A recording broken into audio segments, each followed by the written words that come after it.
Hello guys, so we have a question here from 2018 advanced. A closed tank has two compartments A and B, both filled with oxygen, assumed to be ideal gas.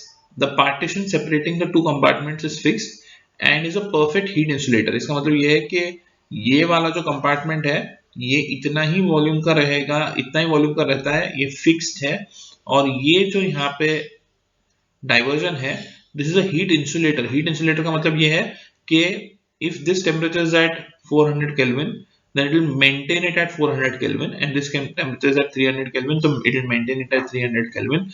The temperatures will not get affected. ऐसा होता है ना कभी कभी कि heat transfer होती है यहाँ से वहां से यहाँ heat flows from a body at higher temperature to a body at lower temperature. तो ये यहाँ से यहाँ पे ट्रांसफर हो सकती थी अगर ये इंसुलेटर नहीं होता तो, but this is an insulator, that's why the heat is not flowing. Okay. If the old partition is replaced by a new partition which can slide, matlab it can go here and there, volumes can change and conduct heat but does not allow the gas to leak across. अब उन्होंने इस compartment को change कर दिया, यहाँ पे ये diversion को चेंज करके एक ऐसा डाइवर्जन लगाया जिससे हीट जो है वो क्रॉस हो सकती है यहाँ से वहां. इसका मतलब टेम्परेचर्स सेम होंगे दोनों तरफ क्योंकि हीट तब तक क्रॉस करती रहेगी जब तक दोनों तरफ के टेम्परेचर सेम नहीं हो जाते. And it can slide also.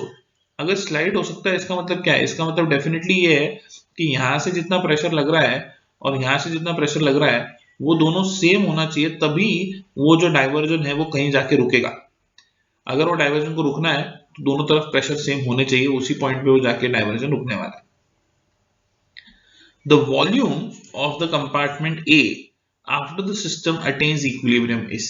तो they are asking कि यहां से जब वो यहाँ पे जाएगा तो ये वॉल्यूम A का कितना होगा इस कंपार्टमेंट का so that the system attains equilibrium.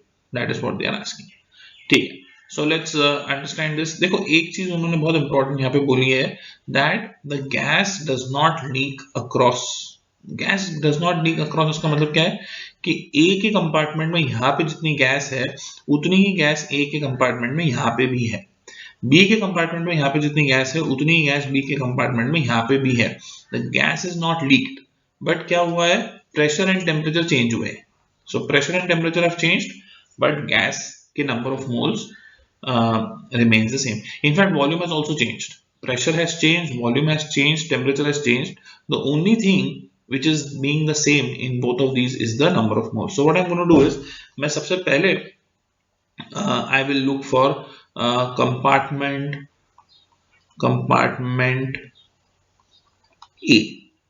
इस कंपार्टमेंट में क्या हुआ, इस कंपार्टमेंट में number of moles have remained the same. हमेशा याद रखना अगर गैस आइडियल गैस इक्वेशन का कुछ क्वेश्चन है तो वो दो टाइप के होते हैं. एक तो वो होता है जहां पे you have only one state मतलब क्या, कोई किसी पॉइंट पे प्रेशर दिया है, किसी पॉइंट पे टेम्परेचर दिया है, किसी पॉइंट पे नंबर ऑफ मोल्स दिए हैं और वॉल्यूम निकालो, या फिर वॉल्यूम दिया है, नंबर ऑफ मोल्स दिए, टेम्परेचर दिया है, प्रेशर निकालो. In this case it is very simple, you will just apply PV is equal to NRT. ऐसे क्वेश्चंस जेईई में कम आते हैं. जो ज्यादा क्वेश्चंस आते हैं वो ये वाले होते हैं जहां पे you have been given two states.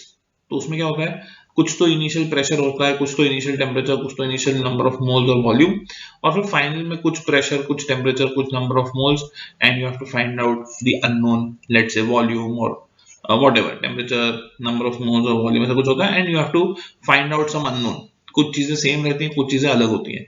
In this case what you do is कि you take P1 V1 is equal to N1 R T1 for the first condition and you write P2 V2 is equal to N2 R T2 for the second condition and divide it.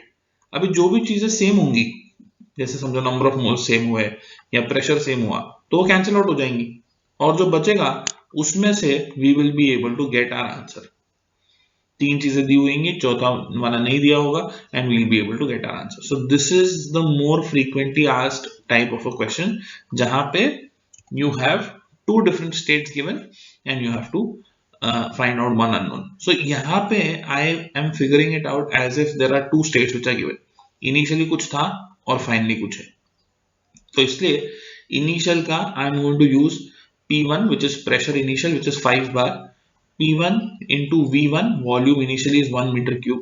अब देखो यहाँ पे मैं metre cube और 5 bars और ये सब ले रहा हूँ, बट वी मस्ट अंडरस्टैंड के ये actual units PV is equal to NRT में ये वाले नहीं लेते, बट क्योंकि ये यूनिट्स मैं डिवाइड करके कैंसिल आउट करने वाला हूँ, इसलिए it doesn't really matter. Even if I would have changed it to the actual units of atmospheres and liters, it would have given me the same result because it was as it is going to get cancelled out. So PV is equal to n number of moles of A, n into R into T, temperature starting में था 400 kelvin. ठीक है, अब obviously बात है अगर यहाँ पे 400 केल्विन 5 बार का प्रेशर है और यहाँ पे 1 बार का प्रेशर है, देन डेफिनेटली जब ये मूवेबल हो जाएगा piston, so this pressure since it is more, it is 5 bar, what is going to happen is it is going to try and push the piston a little away and A का जो volume है वो बढ़ना चाहिए। तो जो नया volume है A का, I am going to take it as 1 plus X। X क्या है? X is the amount of increase in the volume which has happened when the diversion was movable। तो ये यहां से यहां तक इनके बीच में जो ये है ये X है, this is the amount of diversion का मूवमेंट। ठीक है, जो नया प्रेशर होगा A के साइड पे, let us call it as P and is equal, number of moles तो सेम रहेंगे, नंबर ऑफ मोल्स चेंज नहीं हुए, R सेम रहेगा, और जो नया टेम्परेचर है let's call it as T। We need to understand that जो भी प्रेशर यहाँ पे A का आ रहा है final, the pressure over here A which I have taken as P, and जो भी टेम्परेचर आ रहा है यहाँ पे A का T, वही सेम प्रेशर और वही सेम टेम्परेचर यहाँ पे भी आएगा B के केस में। Okay, now I am going to divide these, when I divide them देखो क्या मिलेगा, इसको डिवाइड करेंगे तो NaR और NaR कैंसिल हो जाएगा because number of moles remain the same, R remains the same, and I am getting a relation which is 5 upon P into 1 plus X is equal to 400 upon T, या फिर T upon P is equal to 400 into 1 plus X upon 5. This is one equation which I am getting. ये कहां से मिला? Compartment A से। Now let's go to compartment B। अब compartment B में भी same story, P1 V1 is equal to N1 RT1 और P2 V2 is equal to N2 RT2 करेंगे। तो यहाँ पे इनिशियली इसका प्रेशर कितना था?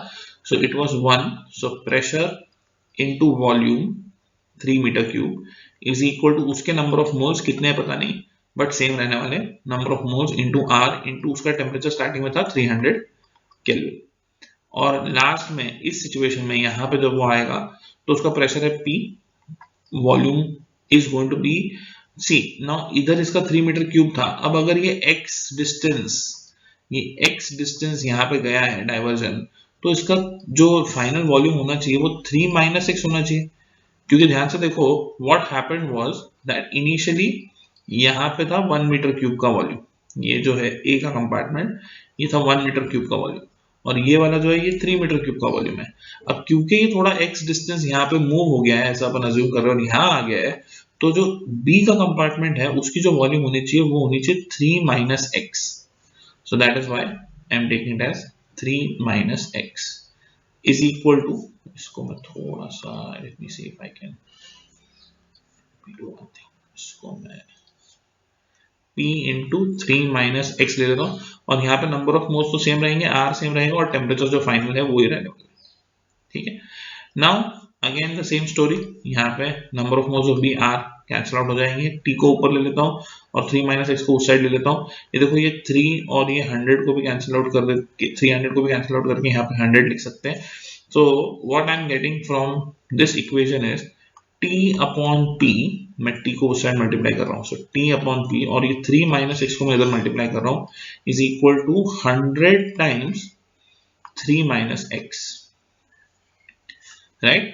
सो व्हाट एम आई गेटिंग?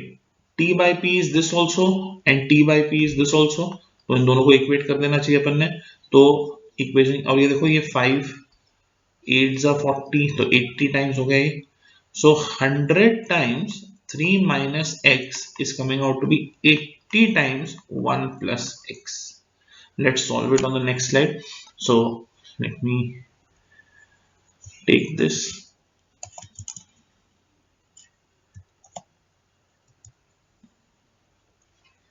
सो क्या आएगा 300 minus 100x is equal to 80 plus 80x.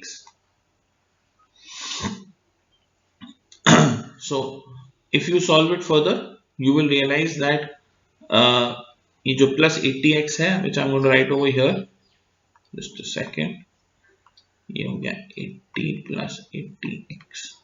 So ये 180x हो जाएगा और उस साइड पे ये 220 will become 180x. I hope I've done the right thing. Correct.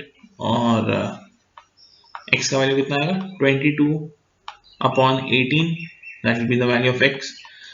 If you do it further, solve it further, it will be close to 1. Right? So this is close to 1. Now what we have to do is ये close to approximately 1 है, या फिर अपन इसको ऐसे लिख सकते हैं that this is 11 by 9, but this is the amount of shift. इतना जो x है वो शिफ्ट हुआ है. अब अपने को क्या निकालना है, अपने को तो निकालना है how much is the new volume of compartment A. तो ए का जो कंपार्टमेंट था उसमें याद करो that there was already a volume of 1 which it was having. अब उसमें इंक्रीज कितना हुआ x, तो final volume of compartment A कितना हुआ 1 plus 11 by 9 which would be 20 by 9 meter cube. This is the final volume of compartment A. Hope you have understood the solution. Thank you so much.